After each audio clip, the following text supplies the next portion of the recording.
Hello, જાગુસ kitchen જર્નીમાં આપ સૌનું સ્વાગત છે. ફ્રેન્ડ્સ, વલ્ભાચાર્યજી જયંતીની આપ સર્વેને ખૂબ ખૂબ વધાઈ. તો આજે આપણે એ પ્રસંગે બનાવશું મિલ્ક પાવડરના પેંડા. તો ચાલો શરૂ કરીએ. સૌથી પહેલાં આપણે એક મોટી ચમચી જેટલું ઘી લેશું, તેને એક પેનમાં રાખીશું અને ત્યારબાદ તેમાં અડધો કપ દૂધ એડ કરીશું. દૂધ રૂમ ટેમ્પરેચર ઉપર આવેલું જ લેવાનું છે.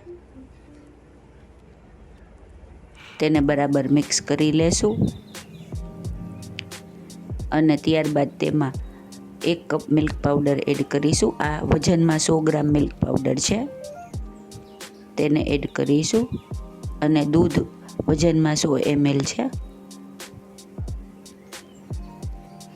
બંનેને બરાબર મિક્સ કરી લેવાનું છે.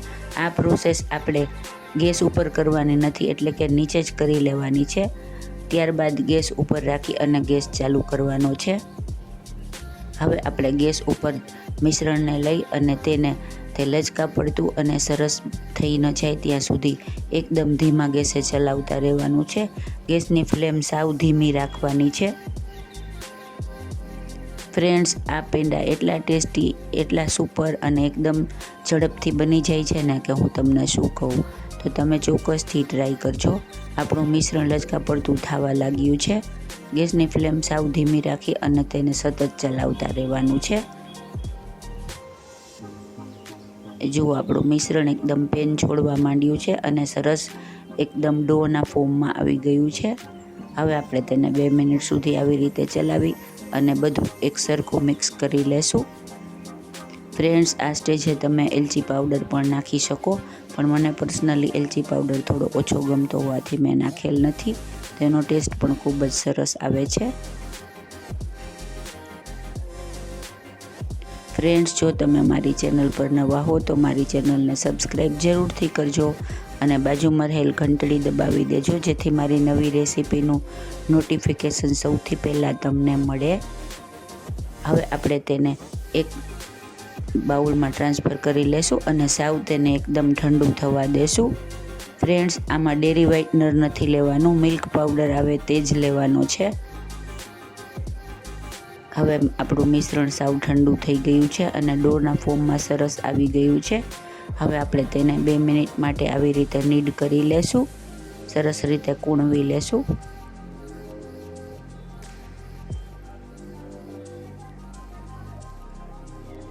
ફ્રેન્ડ્સ, આ પેંડા એકદમ ઝડપથી અને એકદમ સરસ બને છે, તો તમે ચોક્કસથી ટ્રાય કરજો. હવે આપણે તેમાં 40 ગ્રામ જેટલી પાવડર સુગર ઉમેરીશું. આ વજનમાં 40 ગ્રામ છે અને આમ મેં 3 ચમચી એડ કરેલી છે. ફ્રેન્ડ્સ, તમે આને ગેસ ઉપર પણ કરી શકો છો, તો ખાંડનું થોડું પાણી થશે અને તેને થતાં થોડીક ટાઈમ લાગશે.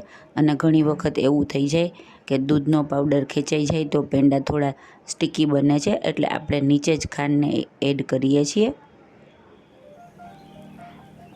મિશ્રણ ઠંડુ થઈ જાય ત્યારબાદ આપણે ખાંડને એડ કરીશું, જેથી આપણા પેંડા સરસ વળશે.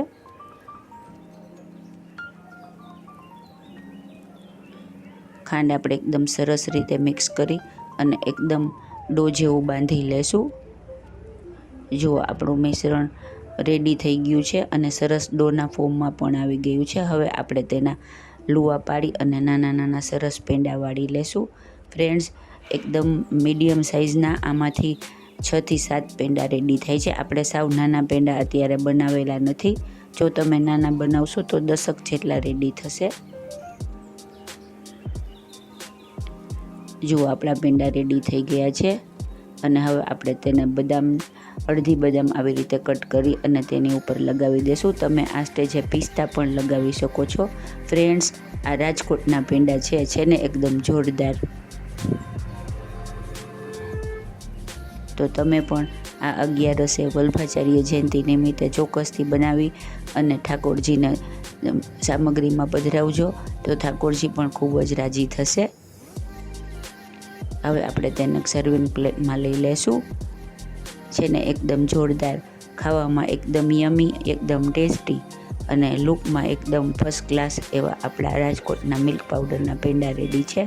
તો તમે પણ આ 11 ચોક્કસથી બનાવજો અને મારી રેસીપી પસંદ આવે તો મને કોમેન્ટ બોક્સમાં પણ જણાવજો, જેથી હું પણ રાજી થઈશ. હવે આપણે તેને કટ કરીને જોઈ લઈએ. જો એકદમ સરસ ઇઝીલી તૂટી જાય એવા આપણા સરસ મજાના સોફ્ટ અને એકદમ સુપર ટેસ્ટી પેંડા રેડી છે. ફ્રેન્ડ્સ, જો તમને મારી રેસીપી પસંદ આવી હોય તો મારી ચેનલને લાઈક, શેર અને સબસ્ક્રાઈબ જરૂરથી કરજો. ધન્યવાદ.